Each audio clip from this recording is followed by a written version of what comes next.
Hello, hello, hello, and welcome to the week Unspun. And this is your weekly dose of news through the lens of PR professionals. My name is Fazana Bagjuel, and I am here in London. And I'm Doug Downs, fighting a cold here, joining you from Canada's Rocky Mountains. And oh, darn it, our American friend, David Gallagher, is not with us today. He is Yeah. heading to the US as we speak. So Yeah. it's just going to be us duo holding the fort. Cheers, Now, David. cheers, David.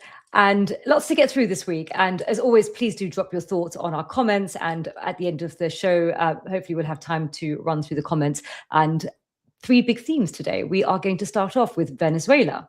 And then that's where the mission may be over, but the narrative fight is only just beginning. We're going to then head over to Iran, where the economy seems to be having a lot of trouble. And the real story is a fractured message from the top. Now, finally, we're going to then head back to the UK and talk about the beigeness of Keir Starmer and what quiet leadership looks like in the 24/7 attention economy with flashing lights. Doug, where do we start?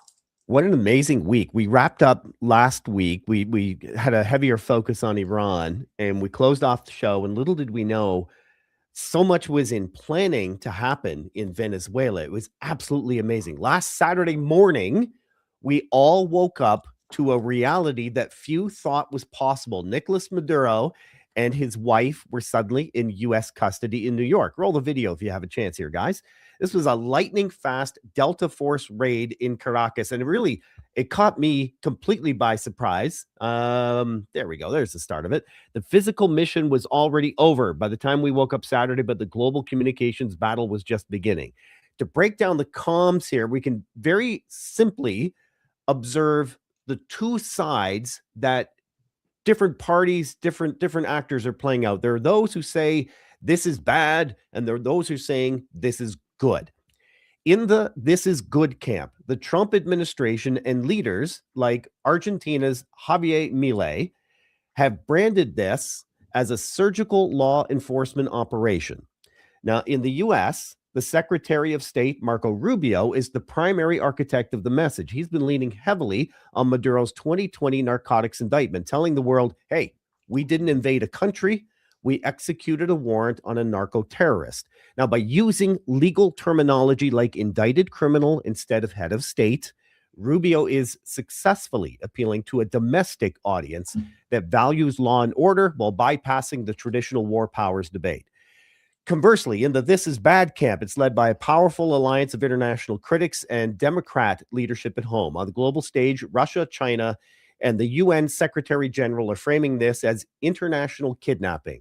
But the most biting PR critique is coming from the congressional Democrats like Senator Tim Kaine and, excuse me, and House Minority Leader Hakeem Jeffries.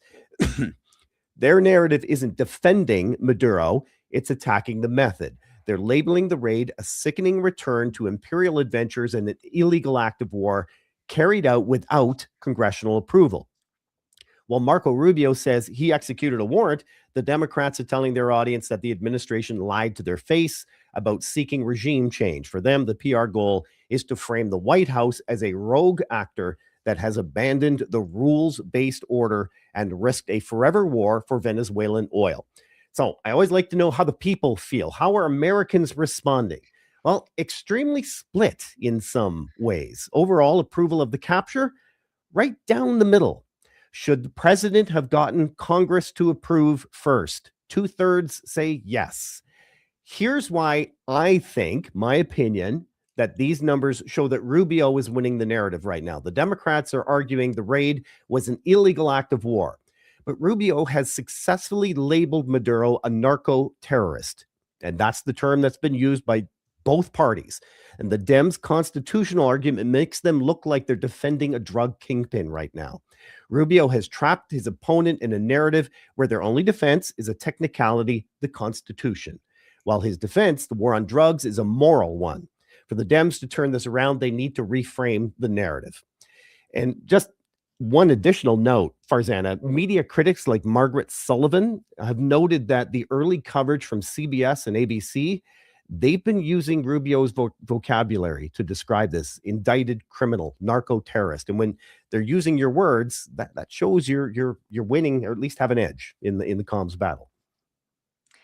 Well, I mean, how do we start with just unpacking that from a PR lens? So, first of all, we are not in Kansas anymore. This is not a story of right and wrong, but more a fight for agenda control. And I think from a PR perspective, of course, the raid may be over, but the contest is really who gets to define it and what that raid was, and that sort of story that's wrapped around that's going to then preserve its place in history.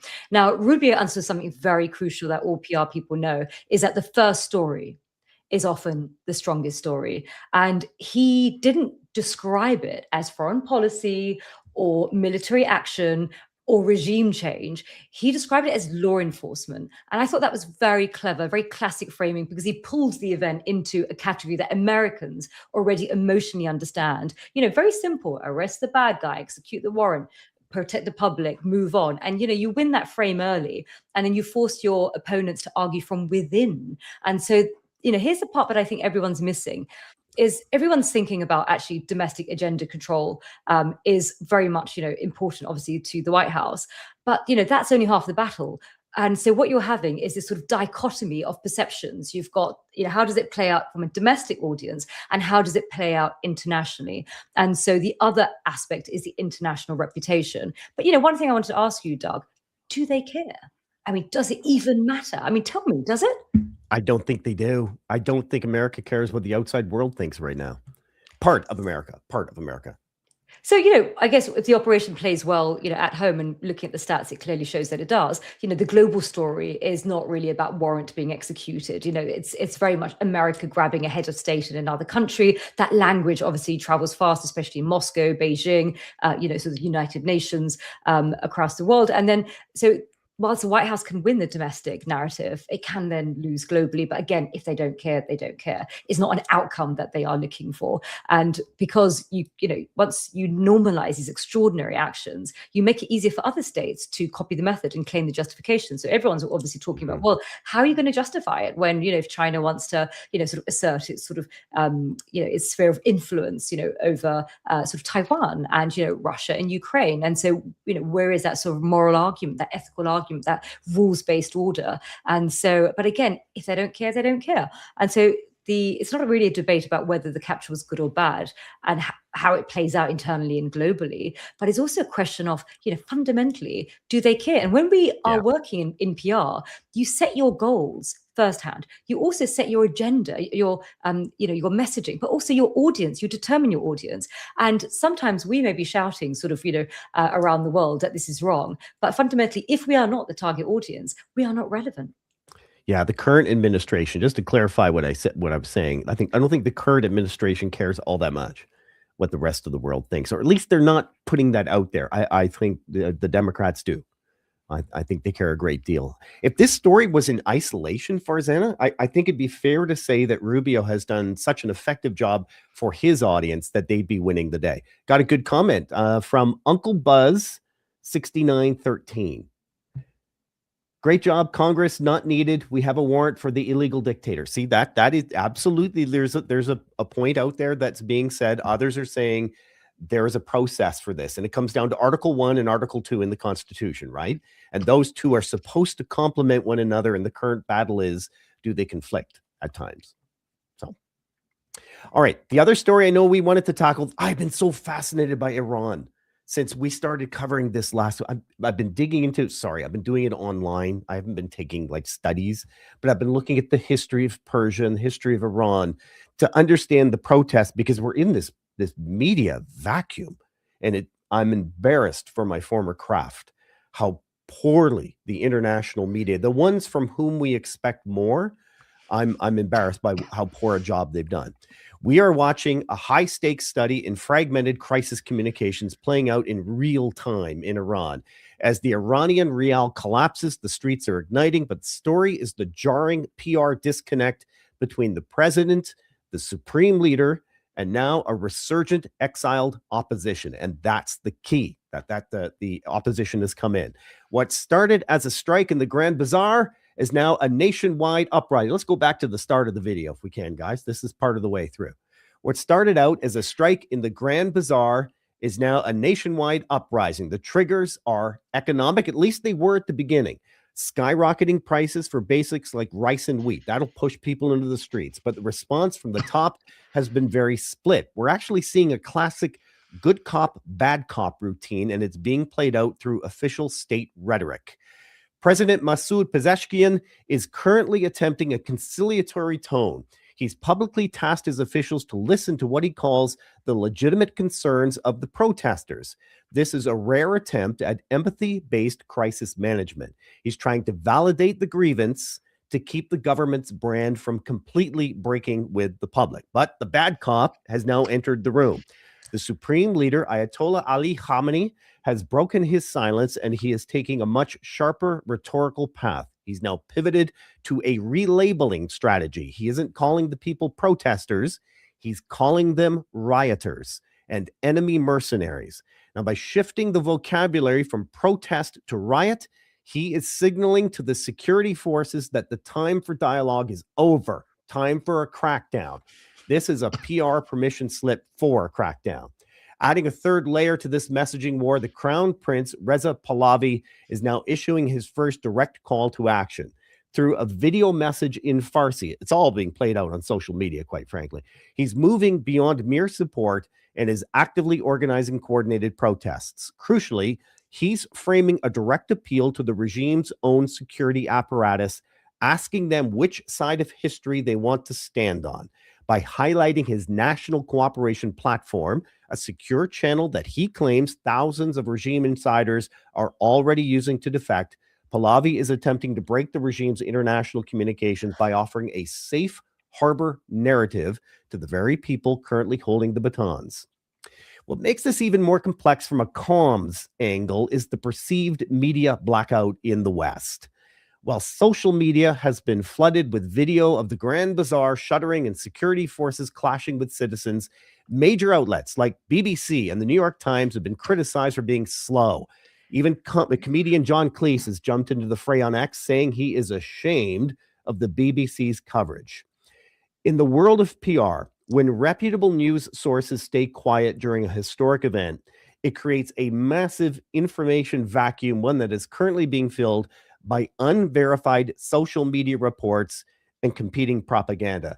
Farzana, I spend my nights watching the hockey game on TV, looking through my phone and say, oh my God, look at the size of that protest. I can't pronounce the name of that province, but oh my God, it looks huge. And then someone in the comments says, this is from 4 years ago in Kurdistan or something like that. But that's how I spend my nights, is trying to figure out what's real and what's not from Iran, when what looks like could be another revolution is happening before our very eyes.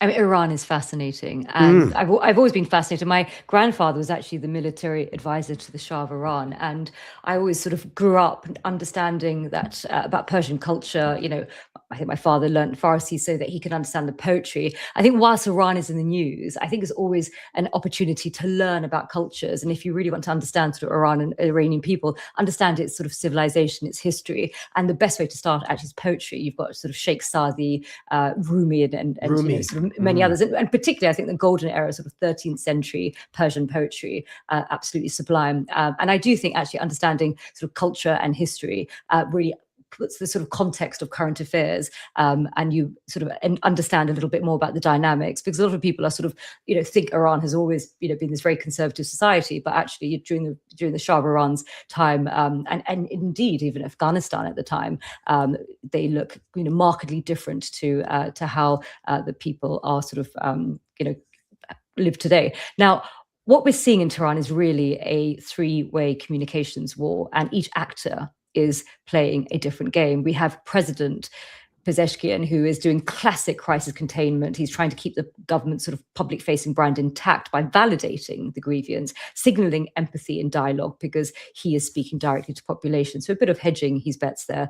You have the Ayatollah Khamenei, who is the spiritual leader, is doing something completely different. He's not really addressing and empathizing with the public sentiment. He's instead relabeling the protesters as rioters and sort of enemy mercenaries. And so he's not looking to sort of persuade or bring them, into sort of his camp of understanding. So you've got this sort of legal and moral reclassification that he's framing, and also it's that sort of comms trigger that's really telling these security apparatus, treat this as an enemy operation with little empathy, and that's really agenda controlled through language. And why is language so important, particularly in these situations, is because you could reframe the agitators, either sort of freedom fighters or protesters as writers, or indeed the enemy. And when you start using words like enemy, what you're really doing is using words to justify state violence and force. So words are often the foot soldiers before violence that comes, in a way, sort of manufacturing consent for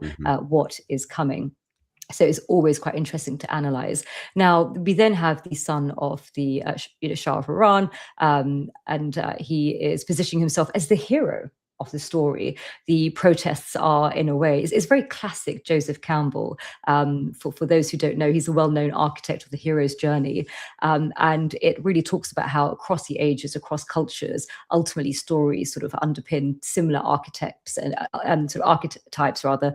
And there's a certain sort of journey. And you've got the inciting incident, which is the protests. You've got the bad guy, the bad archetype, the Ayatollah Khomeini. And then you've got the classic hero's journey in play. And of course, that shifts in terms of who's a bad guy, who's a good guy, depending upon the lens that you're looking at.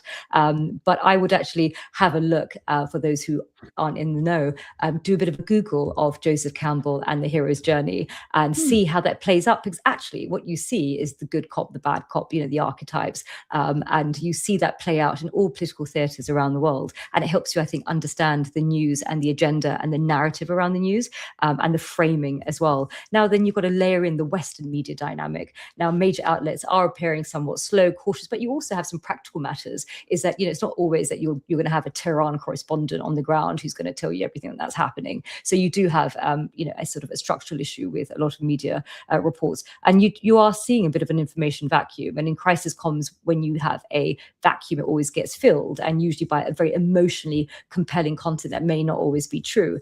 And so so that's how misinformation gains authority, because it arrives with certainty, while the responsible voices sort of arrive with hesitation. And as you can see, the BBC's taken quite the beating from John Cleese, amongst others. So Doug, yeah, that's and so I just want to be fair to the BBC. Let me share my screen really quickly. This is I the love main the BBC. page. Yeah, Okay. I love main it. page. I feel bad. Yeah, front and Yeah. center. Front and center. Number one story is Iran. This afternoon. So I'm glad they found the cup of coffee, cup of tea, whatever it was they needed to wake up. But they have not been covering this, and it's good to see it on the front page finally. But if the Crown Prince, Reza Pahlavi, and this is just me projecting, he's been living in the United States since being exiled as a teenager in the late 70s, the revolution. Obviously has connections to the US, has made multiple appearances on Fox News, which I think has connections to the current government. It would be a swing back to, remember, the former Shah was accused of being too connected to the US. It would be a potential, the whole dynamic of Iran, of the Middle East, completely changes. And I'm not smart enough to project what all that means, but my goodness, Beirut would come to life again, all that stuff. It just seems marvelous to me. Yes, I think it's always fascinating. Of course, when a country has the sort of natural resources that Iran has, Yes, they do. Exactly. So I think it always complicates matters. And whoever wins the narrative war, there's always going to be an active narrative against it that's going to sort of be continuing. Now, let's go on to closer home territory, the UK. We have had a critical gaze on Prime Minister Keir Starmer. And I remember actually when he first became our Prime Minister, the New York Times ran a story, I think it was the 50 Shades of Beige. And since then, that word beige been rumbling along, and I don't know what's wrong with beige. Maybe I'm beige. I don't know. But I don't think they just mean beige as in he is beige in terms of his skin color. I Means think flavorless, like lacking. he's beige. I mean, personally, I love Yeah. beige. But anyway, so everyone's been, so all of a sudden that sort of that term has been propping up again. I saw it in the Spectator and a number of other sort of news outlets where they're talking about him just being a little bit too beige, a bit sort of dull. And then, of course, across the pond, you've got bombastic President Trump, and so you're beginning to think that actually, do you think that actually British politicians, they need to be a bit more performative, a bit more sort of, entertaining? Do you think charisma actually is what wins in the public sort of theatre? I mean, we had, our Prime Minister Boris Johnson, he was very charismatic. Also Nigel Farage, very charismatic. You've got sort of, Polanski, who's the leader of the Greens, again, very charismatic. And so what happens with these politicians that don't have that inbuilt charisma? Do we elect charisma? Is it very much this sort of animal instinct that we want as political leaders, as opposed to that sort of rational brain having a look at the policy? What's your thoughts, Doug, as you are looking across the pond, looking at British politics? Looking at British politics, yeah, beige is one word, vanilla seems another. Well, for one, the UK chose beige. It was their preferred color. They didn't want, wanted lack of personality at the time, actually, right? Yeah, we wanted boring actually after all the drama before. We wanted boring. And I wonder if it's useful, Doug, for you to just, we could take the temperature of what, how the Brits are feeling about Keir Starmer. Could we have a look at the polls to see? So at least you could see, because of course, yes, we all did want, we wanted somebody that was, a bit beige. How far is he in his term? Is he 2 years in his term? He's just, poor thing. He's just a year in, and so he's disliked 54%. It's pretty high.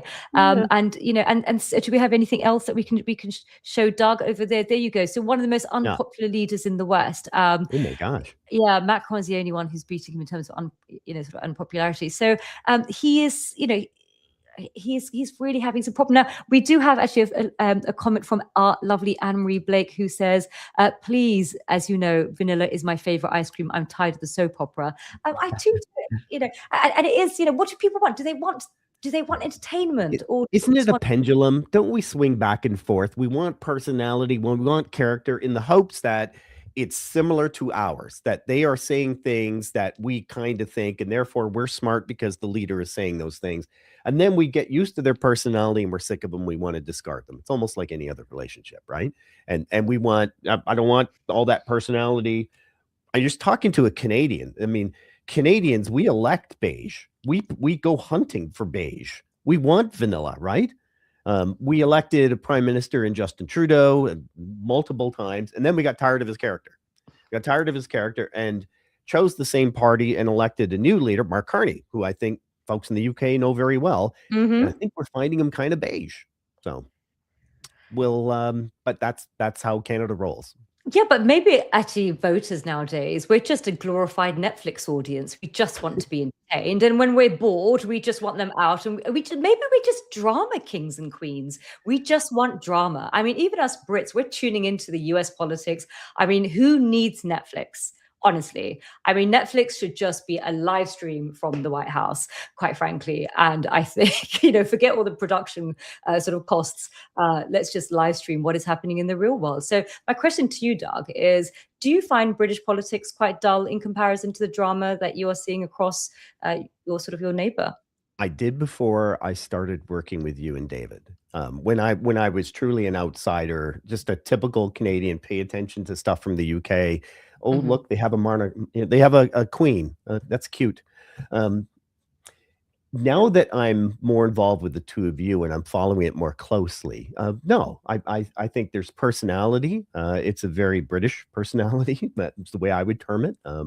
There are traditions and there's adherence to tradition that I see in not just UK leadership, but the news as it unfolds. You do things because the tradition is, and the tradition was built on sound principles, but this is the traditional way of doing it. And I think that's one of the main forms of opposition to the government that the US has elected, because Donald Trump is anything but traditional. He's something else.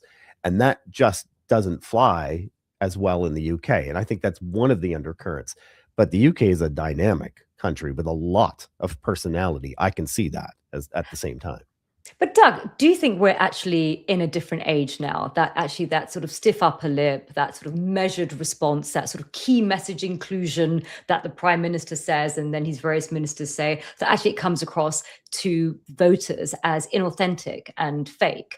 And actually all of the old rules of PR, PR's heavily scripting their politicians' sort of speeches and tweets and God knows what, that actually that age is over and we just haven't got the memo. And actually the memo is what people are looking for is authenticity. They're not looking for cookie cutter, highly scripted, highly measured, sensible sounding people. They want to feel that sort of rawness of a person. They want to get a feel of that person's personality, and they want a bit of drama and they want a bit of entertainment, and they don't want sort of boring policies. I mean, if you look at, for instance, Mamdani and how he talked about sort of the affordability issue, and now our Prime Minister is now leaning into that as sort of his messaging. You've got sort of Mamdani's rhetoric was very sort of, was very entertaining and, very sort of TikTok-y and vibrant. And whereas sort of, our Prime Minister is also using the same messaging, but it's just not really cutting through. So my question is that do us Brits need to sort of embrace this sense of theatre? And that does seem to be doing quite well for sort of Nigel Farage, who's always been, he's always managed to cut through in terms of media, because he does come across, people do think, well, actually, he sort of says it how he thinks, whether people like him or not, they do get this feel of actually he's going to be entertaining if you tune into his New Year's message versus the other politicians. There has to be a line between sensationalism or life and character and sound, boring business as usual, right? Because I actually want sound, boring business as usual in the background with maybe a bit of humor on top of that. And finding that balance is what I would want. I think I want in a leader. At the same time, they're fighting for headlines. And the truth is, it comes down to us and our habits. And our habits are to scroll on our phones and look for a sensational clickbait and follow the clickbait. And people are trying to mislead us with false information. We're always looking for that stuff. So they're fighting in that amongst that noise, and they need to create a bigger headline to do it. And sound, boring, or beige seldom bursts off the screen.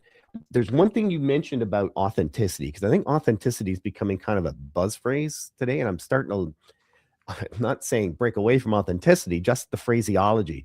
I think back to Franklin Roosevelt, the US president, and the fireside chats that he started to do on the radio. That was authentic.